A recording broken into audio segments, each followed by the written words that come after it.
सर्वप्रथम महाराष्ट्राच्या मे आणि कामगार दिनाच्या तुम्हाला मी हार्दिक शुभेच्छा देतो। या शुभेच्छा देताना तुम्ही अनेक गोष्टी मे दिनाबद्दल वाचल्या असतील, पण मे दिनाच्या बद्दलची एक गोष्ट तुम्ही वाचली नसेल, जी प्रबोधनकार ठाकरे आणि अत्रे यांच्याशी संबंधित आहे। प्रबोधनकार ठाकरे आणि डॉक्टर बाबासाहेब आंबेडकरांची मैत्री होती आणि त्या काळी संयुक्त महाराष्ट्र झाला पाहिजे म्हणून यासाठी सगळं आनंद म्हणजे सगळीकडे प्रयत्न केला जात होता। तर त्यावेळेस प्रबोधनकार ठाकरे बाबासाहेब आंबेडकरांकडे आले आणि त्यांना विनंती केली की तुमचा जो शेड्यूल कास्ट फेडरेशन पक्ष आहे त्याचं तुम्ही सहमती संयुक्त महाराष्ट्राला द्या। बाबासाहेब आंबेडकर पहिल्यापासूनच संयुक्त महाराष्ट्रासाठी प्रयत्न करत होते, पण त्यांनी मग त्यांना कळकळीने सांगितलं की प्रबोधनकारजी, जोपर्यंत ही सगळीच्या सगळी पक्ष एकत्रितपणे येऊन प्रयत्न करत नाही तोपर्यंत संयुक्त महाराष्ट्र काही होणार नाही। मग प्रबोधनकारांनी विचारलं की बाबासाहेब डॉक्टर आंबेडकर, मी तुमचं हे सगळं म्हणणं छापू का? तर ते म्हणाले छापा। आणि त्याच्या दुसऱ्या दिवशी प्रबोधनकारांनी त्यांचं हे सगळंच्या सगळं वक्तव्य त्यांच्या असणाऱ्या साप्ताहिकातून छापलं आणि त्याचा परिणाम असा झाला की सर्वच्या सर्व पक्ष एकत्र आले आणि संयुक्त महाराष्ट्राचा अमृत कलश सहजासहजी आला नाही। 105 हुतात्म्यांचं आपल्याला बलिदान देऊन ते आपल्याला यावं लागलं। मित्रांनो, त्यामुळे हा महाराष्ट्राचा गौरव दिन आहे, त्यागाचा दिन आहे आणि एक उज्ज्वल इतिहासाचा दिन आहे। त्यामुळे अनेक लोक आपले नवीन नवीन उपक्रम जे असतात 1 मेला अशा दिवशी सुरू करत असतात। माझे मित्र तुषार राजे यांनी सुद्धा 1 मे हा दिवस अशाच पद्धतीने निवडला। वास्तविकता 1 मे हा कामगार दिन म्हटला जातो, महाराष्ट्राचा गौरव दिन म्हटला जातो, तसा कल्याणमध्ये हा जन्मचा वर्धापन दिन सुद्धा म्हणून गेल्या अनेक वर्षापासून गाजतो। मला असं वाटतं राजे तुम्हाला एक विनंती करेल की कल्याण पूर्व आणि पश्चिमच्या 2 आवृत्त्या जर काढल्या तर कल्याण पूर्वेच्या आवृत्तीचं संपादक पद आनंद गायकवाडांना द्यायला काय हरकत नाहीये, कारण की इतक्या पद्धतीनं ते सतत या संदर्भात काम करत असतात। जन्मचा सगळाच प्रवास अनेक लोकांनी सांगितलं। मित्रांनो, वृत्तपत्र चालवणं कठीण नाही, तर त्याला असं म्हटलं जातं की वृत्तपत्र हे एक असीधारा पत्र आहे की तलवारीच्या धारेवर चालण्यासारखं आहे आणि जरा सुद्धा इकडे काही झालं तर त्याचा वेगळ्या पद्धतीनं अन्वयार्थ लावला जातो आणि एखाद्याचं आयुष्य त्यामुळे उद्ध्वस्त होऊ शकतं। त्यामुळे पत्रकारिता एकूणच आढावा घेत असताना एक जण शेर असं म्हणतो की दहलीज पर किसी ने तो भी रख दिए आंखें, रोशन दिया इतना हो नहीं सकता। दहलीज पर किसी ने रख दी है आंखें, रोशन दिया इतना हो नहीं सकता। आप मेरे आवाज से आवाज तो मिला और फिर देखो इस शहर में क्या हो नहीं सकता। प्रत्येक वृत्तपत्र सांगत असतो। वास्तविकता पत्रकारिता म्हणजे काय आहे? गेल्या 25-30 वर्षामध्ये पत्रकारिता करत असताना एकच पत्रकारितेचा धर्म आहे, त्यामुळे पत्रकारिता हे प्रोफेशनल सत्य सांगण्याचा धंदा आहे। सत्य सांगण्याचा धंदा म्हणजे पत्रकारिता आणि आताच्या काळामध्ये अत्यंत ते गरजेचं आहे। आता असं म्हटलं गेलं की पत्रकारिता हा एकंदरीत लोकशाहीचा 4था स्तंभ आहे। मला असं वाटतं आता ही व्याख्या बदलावी लागेल। त्याचं कारण असं आहे की लोकशाही जपणारा, त्याला ठिकाणावर आणणारा, त्याला मार्ग दाखवणारा आता एकमेव कुठला पर्याय असेल तर ती पत्रकारिताच आहे। त्याच्याविषयी दुसरा पर्याय हा उरलेला नाही। त्याचं कारण तुम्हाला सांगतो की पत्रकारिता अशी बदलत आली ना तर त्याच्याबद्दल खूप लोक वेगवेगळ्या पद्धतीने बोलतात। मी काल बोलताना एका ठिकाणी म्हणालो की बांगलादेशामध्ये एका वृत्तपत्राची दैनिकाची किंमत जी आहे ती 18 रुपये आहे। तुम्ही तेच पाकिस्तानमध्ये जर गेला तर त्या दैनिक वृत्तपत्राची किंमत 21 रुपये आहे। आपल्या देशामध्ये एक दैनिक वृत्तपत्र हे 1 रुपयापासून तर 10 रुपयाच्या वरती असणारं वृत्तपत्र नाही। सत्य सुद्धा माणसांना फुकट हवं असतं। मग फुकट मिळालेलं सत्य कसं असेल? वृत्तपत्र शेवटी हा धंदा आहे आणि तो धंदा कुणावर चालतो?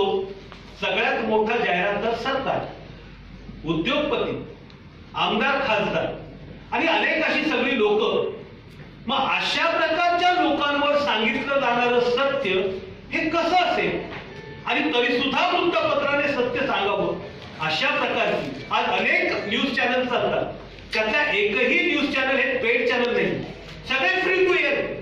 म्हणजे आपल्याला सत्याची सुद्धा आपण शिकतो, त्यासाठी शिक्षकाला पैसे देतो, न्यायासाठी वकिलाला पैसे देतो, आपण अनेक उद्योग करतो, त्यासाठी पैसे मोजतो.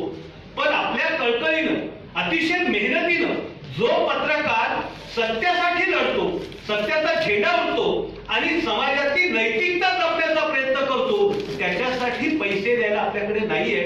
ते फुकट हवं असतं आणि फुकट असलेलं सत्य हे डुप्लिकेट असतं, त्यात भेसळ होऊ शकते. आणि आज पत्रकारितेची तीच अवस्था आहे की आता जे तुमच्याकडे सत्य येते ते अशाच प्रकारचे. मी खूपदा असं बोलतो की पत्रकारितेबद्दल खूप लोक बोलतात, मीही बोलतो. माझ्या तरी बोलताना असं सांगितलं होतं की पत्रकारितेबद्दल आता खूप सावध राहावं लागतं.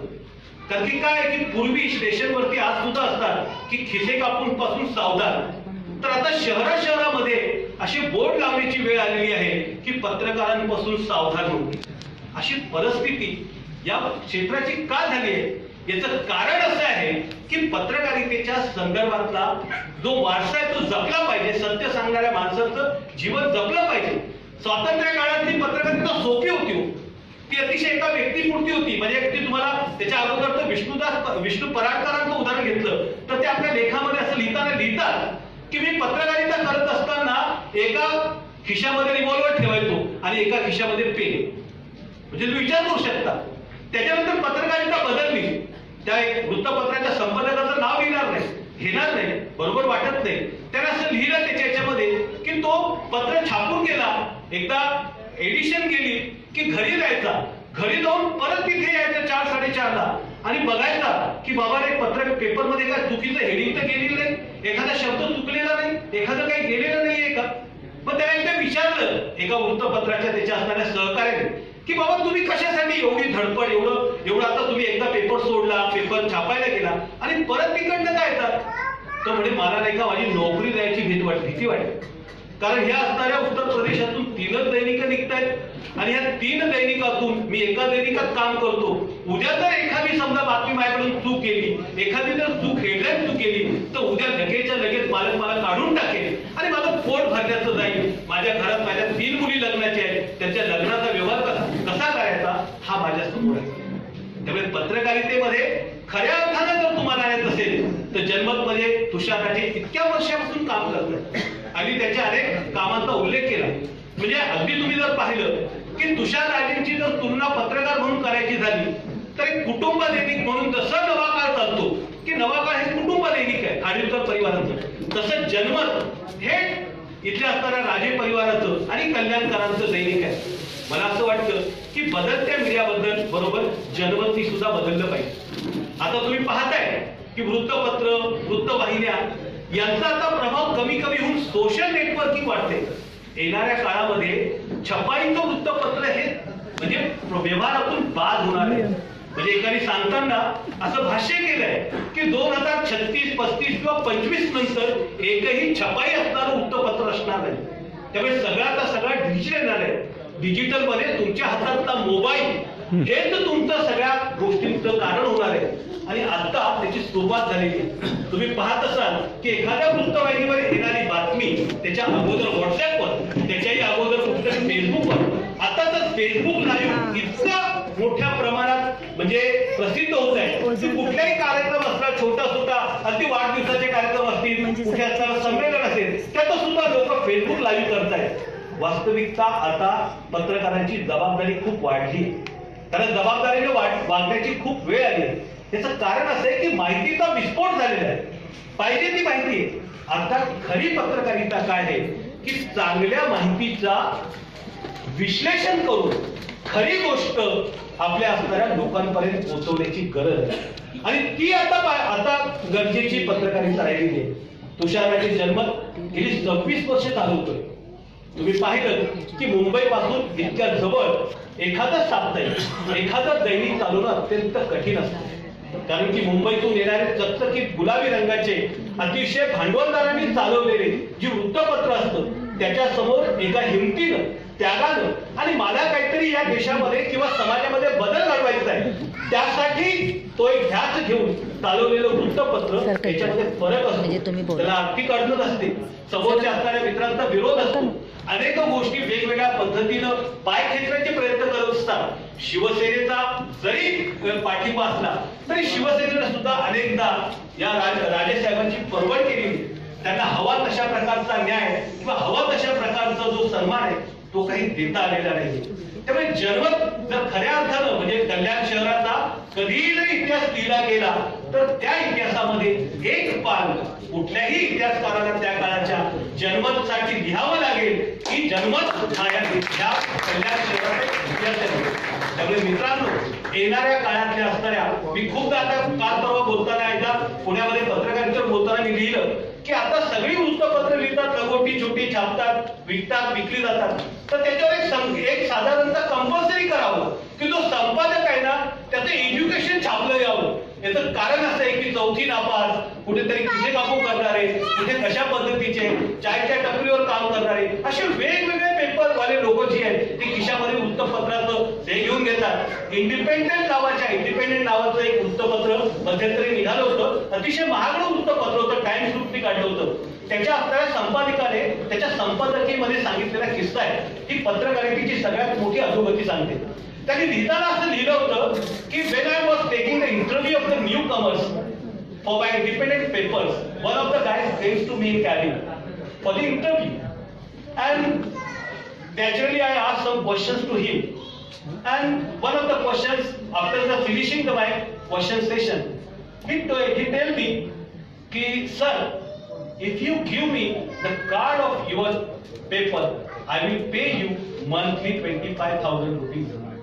म्हणजे जर समजा तुम्ही फक्त मला तुमच्या पेपरचं ओळखपत्र दिलं तर महिन्याला मी तुम्हाला 25,000 रुपये देईल. पत्रकारिता ही अशा प्रकारची सुद्धा झालेली आहे. एका जबाबदार माणसानं आपल्या संपादकीमध्ये लिहिलेलं हा त्याचा किस्सा आहे. अनेक आहे. त्यामुळे पत्रकारिता हा फक्त सत्य सांगण्याचा धंदा आहे. खरोखरच तुम्हाला देश घडवायचा असेल, खरोखरच तुमचं शहर घडवायचं असेल तर असं सत्य सांगणाऱ्या पत्रकाराला साथ द्या, त्याच्या हाताला हात द्या, त्याच्या पोटाला अन्न द्या, त्याला घर द्या, त्याला जपा. कारण की तो जोपर्यंत जिवंत आहे तोपर्यंत लोकशाही जिवंत आहे. तो मेला तर तुमच्या लोकशाहीचं काही खरं नाही आहे. याचं कारण असं आहे की न्यायपालिका असेल, विधायिका असेल, इतकी सगळेचे सगळे लोकशाहीचे स्तंभ कोल्यात झालेले आहेत. मी अनेकदा बोलताना असं बोलतो की आपण अतिशय भंपक देशप्रेमी आहोत. आपण सगळेच्या सगळे भंपक देशप्रेमी आहोत. त्याचं कारण असं आहे की ज्या देशामध्ये काळूबाईच्या जत्रेला लाखो लोकांची गर्दी असते पण 15 ऑगस्टला आणि 26 जानेवारीला लोक हाताबोटावर बोलण्यासारखे असतात, त्या देशाचा स्वातंत्र्य आणि लोकशाहीचा एकंदरीत भविष्य कसं असेल. त्यामुळे खरोखर जर तुम्हाला तुमच्या देशाबद्दल, खूप लोक देशाबद्दल बोलतात, देशाबद्दल देश म्हणजे काय हो की देश म्हणजे काय प्रत्येकानं जाऊन सीमेवरती तलवार किंवा बंदूक घेऊन जायचंय असं नाहीये. तुम्ही खरं देशप्रेमी असाल आणि खरंच तुम्हाला त्या म्हणजे मेंबरची टीम मध्ये तुमचे सदस्य असाल की कुठलाही लगेच हल्ला झाला की लगेच असणाऱ्या लष्करांसाठी मेंबर घेऊन जातात, तर त्यासाठी एक काम नक्की करा. तुमचा देश हे तुम्ही राहता तो तिथे असतो. तुमचा देश तुम्ही जिथे काम करता तिथे असतात. तुमचा देश तुम्ही जिथे वागता वावरता तो तुमचा देश असतो.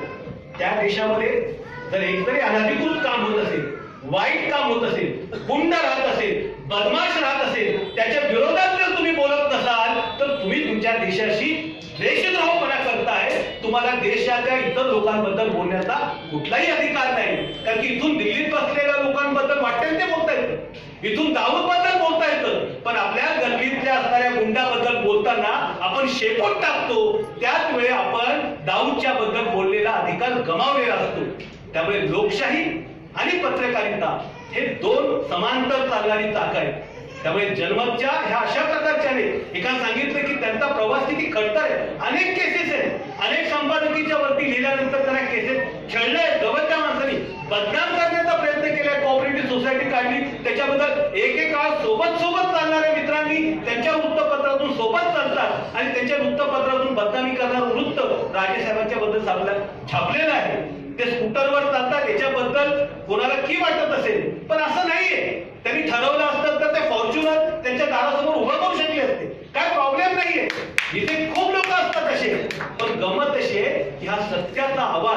हा पत्रकारितेत आवाज असतो आणि तो आवाज जोपर्यंत आहे तोपर्यंत खऱ्या अर्थाने एक शेर असा म्हणतो की मरना वो ही नहीं है जो कब्रिस्तान में दफनाया जाता है या शमशान में जलाया जाता है। मौत वो ही नहीं है जो कब्रिस्तान में दफनाया जाता है या शमशान में जलाया जाता है। मौत वो भी है, मौत वो भी डर है जो सच कहने से, सच लिखने से और सच बताने से रोकता है। जो सत्य सांगायला घाबरतो तो जिवंत असून मेलेला पत्रकार आहे आणि त्याच्या पत्रकारितेची दखल घेण्याची गरज नाहीये, अशी पत्रकारिता असली पाहिजे। जनमत ही असाच प्रकारचा वारसा घेऊन गेले अनेक वर्ष चालते। हा कारवा असाच चाललेला आहे। मित्रांनो, तुम्हाला मी सांगतो की पत्रकारिता बदलते। आता तुम्ही पाहिलं की मुंबईतून येणाऱ्या शेठजी भटजींची पत्रकारिता, त्याच्यानंतर असणारी जिल्हा पत्रकारिता, आता खऱ्या अर्थानं तुम्हाला तुमच्या शहराचा विकास जर टिकवायचा असेल तर आता नवीन पत्रकारिता ही लोक मीडियाच्या माध्यमातून आलं पाहिजे। कल्याणच्या लोकांनी स्वतःचा मीडिया तयार केला पाहिजे आणि जनमत सारख्या वृत्तपत्रातून जर तो मीडिया पुढे आला तर मला असं वाटतं की तुम्हाला निपक्षपाती असं वेगळ्या प्रकारचं वृत्तपत्र, वेगळ्या प्रकारचं एक व्यासपीठ, एक वेगळ्या प्रकारचं हत्यार तुमच्या हातात मिळणार आहे। लोकांनो, देश अतिशय वेगवेगळ्या याच्यातून जातो आहे, संक्रमण अवस्थेतून जातोय। त्यामुळे देशाला आणि एकूणच सगळ्या माणुसकीला जर जपायचं असेल तर एकमेकांवरती प्रेम करा, एकमेकांवरचा अविश्वास काढून टाका। जर ते केलं तर मला असं वाटतं की जनमतची सगळी वाचक, हे सगळे मित्र, सगळी वरिष्ठ मंडळी इथे आले, आपला 2-2.5 तास खर्च करून आले आणि माझ्यासारख्या एक छोट्या पत्रकाराला इथे बोलण्याची संधी दिली, त्याबद्दल मी तुमचा शतशः ऋणी आहे। सगळ्यात शेवटचं म्हणजे तुषार राजे ज्या असणाऱ्या खांद्यावर उभे आहेत त्या आमच्या वहिनी, त्यानंतर त्यांची मुलगी, त्यानंतर तेजस्वी आणि बाकी सगळे तेजस, हे सगळेच्या सगळे अतिशय राजेंचं जी हिंमत आहे, ताकद आहे, त्यांचं एकंदरीत प्रेरणा देणारं जे बळ आहे ते ह्या सगळ्या कुटुंबामध्ये आहे। आतापर्यंत त्यांचं आयुष्य हे ज्या पद्धतीने चाललेलं आहे त्यांचं आयुष्य अधिक वाढो। वहिनी आणि राजेसाहेब, तुम्हाला उदंड आयुष्य लाभो। तुमचा हा जो वसा आहे, तुमचं कुटुंब चालवतोय, आम्हीही तुमच्या वारशाचे साक्षीदार आहोत आणि त्या सोबतचे एक चालणारे, तुमच्या सोबतचे एक पदयात्री आहोत। एवढंच बोलून मी तुमचं रजा घेतो आणि शेवटी एवढंच सांगतो की सिर्फ हंगामा खड़ा करना मेरा मकसद नहीं है, सिर्फ हंगामा खड़ा करना मेरा मकसद नहीं है। मेरी कोशिश ये है कि ये सूरत बदलनी चाहिए। मेरे सीने में ना सही, तेरे सीने में सही, कहीं ना कहीं आग जलनी चाहिए, कहीं ना कहीं आग जलनी चाहिए।